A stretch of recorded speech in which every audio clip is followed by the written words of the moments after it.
రైతు సోదరులందరికీ నమస్కారం అండి. మీరు చూస్తున్నది జనతా అగ్రికల్చర్ యూట్యూబ్ ఛానల్. ఈరోజు వీడియో ఎలా ఉండబోతుందంటే, రైతులందరూ కూడా సీడ్ తీసుకునే పనిలో ఉన్నారు. కానీ మిరప రైతులకు నేను చెప్పేది ఏంటంటే, ఒక విత్తనం ఎంచుకునే ముందు ఒక 8 లక్షల నుంచి 10 లక్షణాలు కనుక కలిగి ఉంటే మీరు మంచి విత్తనం తీసుకున్న వాళ్ళు అవుతారు. దిగుబడులు సాధించడానికి నేను చెప్పే 8 నుంచి 10 లక్షణాలు ఖచ్చితంగా అవసరం అవుతాయి మీకు. అలాంటి 8 లక్షణాలు ఏంటంటే, మొదటగా మనం ఎటువంటి నేలలో మనం ఈ సీడ్ అనేది వేసుకోవాలి. రెండోది అనేది మనకు అచ్చంతా పెట్టుకోవాలి. మూడోది అనేది మనకి విత్తనం వేసిన తర్వాత మనకి జర్మినేషన్ అనేది ఎలా ఉంటే బెటరు. నాలుగోది ఏంటంటే విత్తనం వేసిన తర్వాత చెట్టు ఎలా పెరగాలి అంటే బుట్టలాగా పెరగాలి, సైడ్ బ్రాంచెస్తో పెరగాలి. ఎలా పెరిగితే బాగుంటుంది నేను చెప్తాను.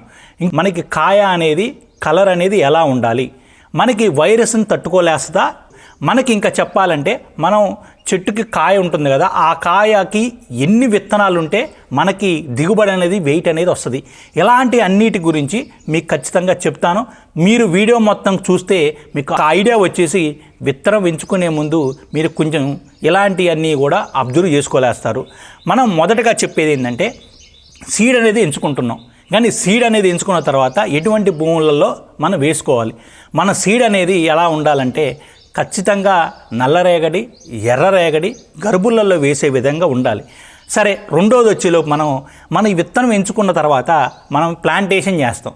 మనకి ఆ జర్మినేషన్ అంటే మొలక శాతం అనేది మనకి 95 to 100% ఖచ్చితంగా రావాలి. మొలక శాతం అలా వస్తేనే మనం పెట్టిన దానికి, మనం పెట్టిన డబ్బులకి మొలక శాతం ఎక్కువ వస్తే చెట్టు కూడా ఎక్కువ, మనకి ఆ ప్లాంటేషన్ సీడ్ కూడా మనకి ఎక్కువ వచ్చినట్టు లెక్క. ఆ విధంగా మనకి ఆ మొక్కలు అనేది ఎక్కువ రావడం వల్ల మన తోటలో ఎక్కువ వేసుకోలేస్తాం. అది ఒకటి. మనం విత్తనం వేస్తాము, ప్లాంటేషన్ చేసేటప్పుడు అంటే ఒక 45 రోజులకి మనం పీకేసి మన తోటలలో పెట్టుకుంటాం.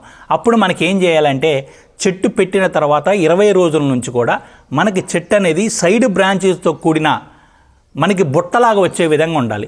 ఈ చెట్టు కూడా 4.5 నుంచి 5.5 ఫీట్ల వరకు ఖచ్చితంగా పెరిగే విధానం కూడా ఉండాలి. అంటే చెట్లు 5 ఫీట్లు పెరగాలి. 5 ఫీట్లు కూడా సైడ్ గనుపులతో కూడిన, అంటే దగ్గర గనుపులతో కూడిన బ్రాంచెస్ అయితే ఖచ్చితంగా రావాలి. ఇంకోటి ఏంటంటే, చాలామందికి రైతులకు ఇంకో డౌట్ కూడా ఉంది. ఏంటంటే అది దగ్గర కాప దూరం కాపు రావాలా? ఖచ్చితంగా చెట్టు అనేది బుట్టలా రావాలి, దగ్గర గనుపులతో రావాలి, దగ్గర కాపుగా రావాలి. ఇలా వచ్చినప్పుడైతే మనం ఖచ్చితంగా అధిక దిగుబడులు ఖచ్చితంగా సాధిస్తాం. ఇంకోటి ఏంటంటే, మనకి వైరస్ కూడా తట్టుకునే విధంగా ఉండాలి. వైరస్ని తట్టుకోవాలంటే ఖచ్చితంగా చెట్టుకి ఇమ్యూనిటీ పవర్ ఉండాలి. ఇమ్యూనిటీ పవర్ ఉండాలంటే అలాంటి సీడ్స్ కొన్ని ఉంటాయి. ఆ ఇమ్యూనిటీ పవర్ ఉన్నప్పుడు చెట్టుకు వైరస్నైనా నల్లినైనా మనం ఏదైనా తట్టుకోలేసే కెపాసిటీ ఖచ్చితంగా ఉంటుంది. ఆ చెట్టుకి ఆ సీడ్కి కొంచెం ఇమ్యూనిటీ పవర్ గల సీడ్ కూడా కలిగి ఉండాలి. ఇలాంటివి ఉంటే మనకి మంచి దిగుబడిని, అనుకున్న రీతిలో దిగుబడిని ప్లస్ మనం సాధించడానికి ఖచ్చితంగా వీలుగా ఉంటుంది సీడ్ అనేది. ఇంకోటి ఏంటంటే, మనం వేసిన తర్వాత చెట్టు కాయలు అనేది వస్తాయి. ఆ కాయ కలరు, రంగు అనేది ఎలా ఉండాలంటే ఖచ్చితంగా థమ్స్అప్ కలర్లో ఉండాలి. మనకి ఇలా ఉన్నప్పుడు మాత్రం ఖచ్చితంగా మంచి దిగుబడులు సాధిస్తాం. ఇంకోటి ఏంటంటే, మనం చెట్టు ప్లాంటేషన్ చేసేటప్పుడు మనకి దగ్గర వచ్చైతే 30 నుంచి 33 ఇంచులు పెట్టుకోవాలి. దూరం వచ్చైతే ఖచ్చితంగా 36 ఇంచులు కనుక పెట్టుకుంటే దానివల్ల మనకి ఉపయోగంగా ఉండి మన దిగుబడి బుట్టలాగా వచ్చినా సరే ఆ దిగుబడి అనేది మంచి గాలి దూరికి మంచి దిగుబడి అనేది ఖచ్చితంగా వస్తుంది. తర్వాత ఏంటంటే, మన చెట్టు పెరిగిన తర్వాత ఒక కాయలో మనకి దగ్గర 70 నుంచి 80 విత్తనాలు ఉండాలి. ఈ 70-80 విత్తనాలు కనుక ఖచ్చితంగా కలిగి ఉంటే సీడ్ అనేది మనకి మంచి దిగుబడి, అనుకున్న వెయిట్ వస్తుంది. ఆ వెయిట్ రావటం వల్ల మనకి క్వింటాల్ అనేది ఖచ్చితంగా దిగుబడి అనేది పెరుగుతుంది. ఆ క్వింటాల్ ఎక్కువ రావటం వల్ల మనం అనుకున్న దిగుబడి అయితే ఖచ్చితంగా తీరేస్తాం. మరొకసారి చెప్తున్నా, 8 లక్షణాలు ఏంటంటే, మీకు ఎలాంటి భూములను వేసుకోవచ్చు అంటే, మీరు నల్లరేగడి, ఎర్రరేగడి మరి గరువులలో వేసుకోవచ్చు. అచ్చంతా పెట్టుకోవాలి అంటే చిన్న చేత 30 నుంచి 33 ఇంచులు, పెద్ద చేత 36 ఇంచులు పెట్టుకోవాలి. మూడోది చెట్టు పెరిగే విధానం. చెట్టు ఖచ్చితంగా బుట్టలాగా సైడ్ బ్రాంచ్తో కూడిన చెట్టుగా పెరగాలి. చెట్టు ఎంత ఎత్తు పెరగాలి? 4.5 ఫీట్ నుంచి 5.5 ఫీట్లు ఖచ్చితంగా పెరగాలి. చెట్టుకు ఖచ్చితంగా ఇమ్యూనిటీ పవర్ కూడా ఉండాలి. దానివల్ల రెసిస్టెన్స్ పవర్ ఉండాలి. ఈ రకంగా ఉండటం వల్ల వైరస్ని ఖచ్చితంగా తట్టుకోలేస్తుంది సీడ్ అనేది.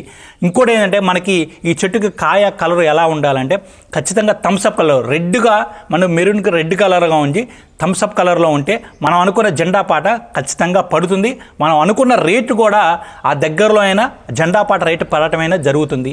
ఈ ఒక కాయను తుంచితే మనకి 70 నుంచి 80 విత్తనాలు ఉంటే మంచి వెయిట్ వచ్చి అధిక దిగుబడులు సాధించే దిశగా ఆ వెయిట్ రావడం వల్ల మనకు అనుకున్న రీతిలో క్వింటాల్స్ కూడా ఒక 30 క్వింటాలు అనుకున్నప్పుడు 32 క్వింటాలు కావడం అనేది చాలా ఛాన్స్ ఉంటుంది. ఈ 8 లక్షణాలు కనుక సీడ్ కలిగి ఉంటే మంచి దిగుబడితో పాటు మనం అనుకున్న సీడ్ని ఎంచుకున్న వాళ్ళం ఖచ్చితంగా అవుతాము. మనం అనుకున్న రీతిలో ఆ దిగుబడి అనేది ప్లస్ మనకి ఖచ్చితంగా తీయలేస్తాము. ఇలాంటి సీడు ఎంచుకోవాలని ఆశిస్తూ ప్లస్ ఇలాంటి సీడు ఎంచుకుంటారని ఆశిస్తూ కూడా మీకు ధన్యవాదాలు చెప్తూ థ్యాంక్ యూ వెరీ మచ్ అండి.